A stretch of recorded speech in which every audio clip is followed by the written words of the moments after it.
సియను ప్రార్థనా మందిరం ద్వారా మీ మధ్యకు దేవుని యొక్క శుభవార్తను మీకు తెలియజేయాలని మరి తీసుకురావడం జరుగుతా ఉంది.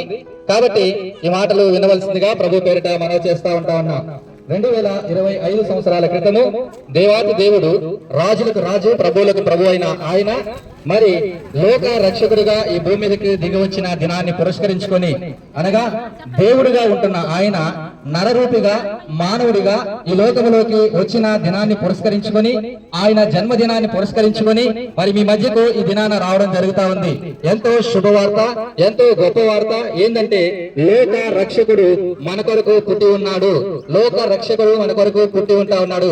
ఇంతటికి లోక రక్షకుడు దేని నుంచి మనలను రక్షించగలడు అంటే పరిశుద్ధ గ్రంథము బైబిల్లో ఒక మాట చెప్తా ఉంది, ఆయన తన ప్రజలను వారి పాపముల నుండి రక్షించును అని. అనగా ఎవరైతే పాపముల చేత అపరాధముల చేత మరి నశించిపోతా ఉంటా ఉన్నారో అలాంటి వారి అందరినీ కూడా రక్షించడానికి రక్షకుడుగా ఆయన దిగి వచ్చిన దేవుడుగా ఉంటా ఉన్నాడు. ఎందుకని దేవుడుగా ఉంటున్న ఆయన మానవుడిగా నరరూపిగా రావడానికి ఇష్టపడ్డాడు అంటే పాపమునకు ఒక నియమం గలదు.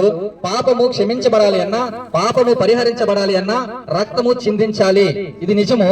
ఏ మానవుడి యొక్క పాపము క్షమించబడాలన్నా సరే ఆ పాపపు క్షమాపణ కొరకు రక్తము చిందించవలసిన అవసరము ఆవశ్యకత ఉంటా ఉంది. అందుకని పూర్వకాలము నుంచి కూడా మన పితరుల దగ్గర నుంచి కూడా మనం చూస్తే అనేకమైన యజ్ఞాలు, యాగాలు, బలులు అవన్నిటిని మనం చూస్తా ఉన్నాం. దేనికోసము ఈ యొక్క బలులు, దేనికోసము యజ్ఞాలు, యాగాలు అంటే మానవుని మీదుంటున్న పాపము పరిహరించబడడం కోసము, మానవుని మీదుంటున్న శాపము తొలగించబడడం కోసమే బలులు ఇచ్చేవారిగా చూస్తా ఉంటా ఉన్నాం. అయితే దేవుడు ఆయన ఆశించిన విధానము ఎలాంటిది అంటే సర్వ మానవాళి కొరకు ఒక్కసారి పాపము క్షమించబడడానికి ఒక్కసారి తన యొక్క రక్తాన్ని కాచడానికి ఇష్టపడ్డాడు.